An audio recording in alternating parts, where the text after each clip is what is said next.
అప్పుడు ఈయన ప్రవక్త దగ్గరికి పంపిస్తాడనమాట చదువు తర్వాత. నయమాను గుర్రములతోనూ రథములతోనూ వచ్చి ఎలీషా ఇంటి ద్వారము ముందర నిలిచి ఉండగా, ఎలీషా, నీవు యోర్దాను నదికి పోయి 7 మార్లు స్నానము చేయము, నీ ఒళ్ళు మరలా బాగై నీవు శుద్ధుడవగుదవని అతనితో చెప్పుటకు ఒక దూతను పంపెను. ఎలీషా అంటే ఈయన ప్రవక్త. 10వ వచనంలో మొదటిది ఎలీషా అనే మాట ఆయన ప్రవక్త పేరు అది. ఏమంటున్నాడు ఎలీషా ప్రవక్త? నీవు యోర్దాను నదికి పోయి 7 మార్లు స్నానము చేయుము. ఈ యొక్క సైన్యాధిపతి నయమాన్కి ఏమని చెప్పాడు? అక్కడ యోర్దాను నది ఉంది, ఆ నదికి పోయి 7 సార్లు స్నానం చేసినా నువ్వు శుద్ధుడు అయిపోతావు, నువ్వు బాగా అయిపోతావు. చూడు, నువ్వు ఒళ్ళు మరలా బాగా నువ్వు శుద్ధుడు అగదు అని అతనితో చెప్పుడకు ఒక దూతను పంపించాడు. అంటే ఒక ప్రవక్త వచ్చి డైరెక్ట్ నయమాన్ దగ్గర రాలా, ఒక మనిషిని పంపించాడు అక్కడికి. పంపించి ఎలాగని చెప్పు ఆయనతోనూ ఆ యోర్దాను నదికి వెళ్ళి 7 సార్లు మొహమ్మని బాగా అయిపోతాడని చెప్తాడు. ఈయనకే చూడు తర్వాత చదువు ఏం జరుగుతుంది. అందుకు నయమాను కోపము తెచ్చుకొని తిరిగిపోయి ఇట్లా, నేను అతడు నా యొద్దకు వచ్చి నిలిచి తన దేవుడైన యెహోవా నామమును బట్టి తన చెయ్యి రోగముగా ఉన్న స్థలము మీద ఆడించి కుష్ఠరోగమును మాన్పునని నేను అనుకుంటుని. ఇక్కడ నీకు అర్థం అవ్వాలి ఇక్కడ మ్యాటర్ మళ్ళీ. అందుకు నయమాను ఏమో బాగు చేయించుకుంటా వచ్చాడు కదా, బాగు చేయించుకుంటే మరి ప్రవక్త ఏమో దూతను పంపి నువ్వు ఇలా యోర్దాను నదిలో మునిగి 7 సార్లు నీకు స్వస్థత వస్తుందంటే కోపం వచ్చేసింది. నేను సైన్యాధిపతి కదా. అవును. కుష్టి అంటే ఏంటి? కోపమే కుష్టి. ఆ కోపం తగ్గాలి మరి. కోపం మనలో కోపం ఉండకూడదు, గర్వం ఉండకూడదు. దేవుడు ఏ మాట అయితే చెప్తున్నాడో వెంటనే లోబడిపోతే నీకు కార్యం జరుగుతుంది. ఇక్కడ ఏమంటున్నాడు ఈయన? కోపం తెచ్చుకుని తిరిగిపోయి ఇట్లా కోపం తెచ్చుకున్నాడు, తిరిగి వెళ్ళిపోవడానికి ఇక ప్రయత్నిస్తున్నాడు. అతడు నా యొద్దకు వచ్చి ఏమనుకున్నాడంట? ప్రవక్త అంట ఈయన దగ్గరికి వచ్చి తన దేవుడైన యెహోవా నామమును బట్టి తన చెయ్యి రోగంగా ఉన్న స్థలం మీద ఆడించి కుష్ఠరోగమును మానుకునని నేను అనుకుంటాను. ఈయన అనుకున్నాడంట. ఆ ప్రవక్త ఈయన దగ్గరికి వచ్చేసి ఆ కుష్ఠరోగంలో ఉన్న భాగాన్ని చేయి పెట్టి ఇలాగంటే నా కుష్ఠరోగం పోద్దని నేను అనుకుంటే వెళ్ళి 7 సార్లు నదిలో మొగమాట్లాడు నన్ను అని కోపం వచ్చేసింది ఇంటి. తర్వాత చదువు. దమస్కు నదులైన అబానాయును ఫర్వారును ఇశ్రాయేలు దేశములను నదులన్నిటికంటే శ్రేష్టమైనవి కావా? వాటిలా స్నానం చేసి శుద్ధి నొందలేనా అని అనుకుని రౌద్రుడై తిరిగి వెళ్ళిపోయాను. ఒక్కసారి ఆడ దేశంలో నదులు ఉన్నాయంట. అవును. ఏ నదులు ఉన్నాయంట? దేశంలోని నదులన్నిటికంటే శ్రేష్టమైనవి కావా? వాటిలో స్నానం చేసి శుద్ధి నొందలేనా అనుకుని రౌద్రుడై తిరిగి వెళ్ళిపోయాను. రౌద్రుడు ప్రచండ కోపం వచ్చేసింది.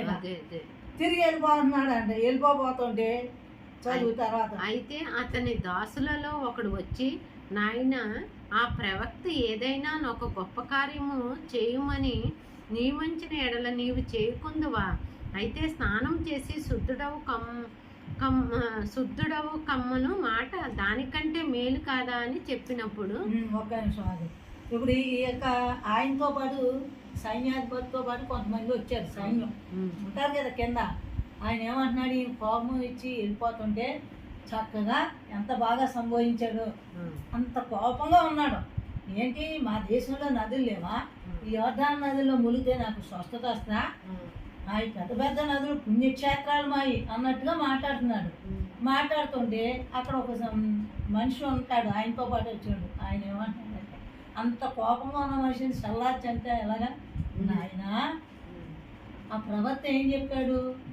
నీకు ఎన్నో ఈ చేయి అవి చేయమని ఏం చెప్పలేదు కదా, నీకు చిన్నదే కదా, వెళ్ళి నదిలో మొలగమన్నాడు కదా, అయ్యా మొలగచ్చు కదా, ఆయన చెప్పినట్టు చెయ్యొచ్చు కదా అని మృదువుగా మాట్లాడాడు. ఆయన ఎంత మృదువుగా మాట్లాడాడు! మృదువైన మాట అంట కోపంను చల్లారుస్తుందంట. ఆయన కూడా పదండి మనం వెళ్ళిపోతాం ఏంటంటే ఆయన చెప్పేది, మన దేశంలో బోడల నదులు ఉన్నాయని ఆయన కూడా ఎక్కేస్తే అక్కడ ఏమి సస్తదా జరిగేది కాదు. కానీ ఆ యొక్క నయమాన్ యొక్క కోపాన్ని, ఆ రౌద్రాన్ని, మృదువైన మాట, నాయనా చూడండి ఎంత బాగా సంబోధించాడు. మళ్ళీ ఒకసారి చదువు ఆ మాట.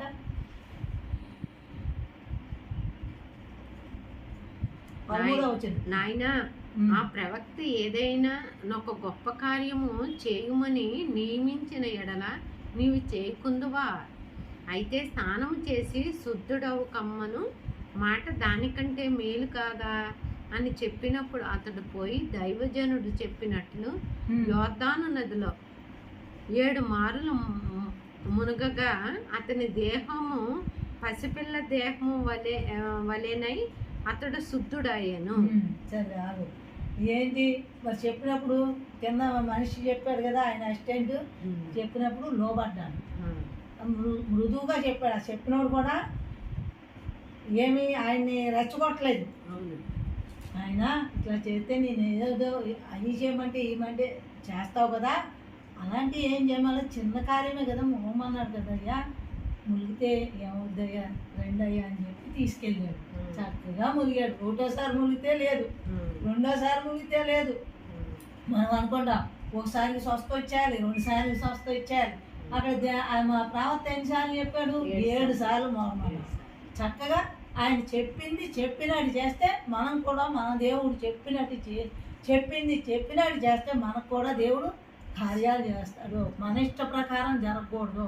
దాని ఇష్టం ఏమనుకున్నాడు నయమాన్ అంతకుముందు? ఆ ప్రవక్త వచ్చి చక్కగా కుష్ఠరోగం ఉన్న చోట చేయి పెట్టి ఇలాగ ఆడితే నా రోగం తగ్గుద్దని నేను అనుకుంటే ఇలా చేస్తాడా అని రౌద్రుడు అయిపోయాడు. కానీ ఇప్పుడు ఎవరిష్టం? ప్రవక్త ఇష్టం చేసినప్పుడు ఈయనకు స్వస్థత వచ్చింది.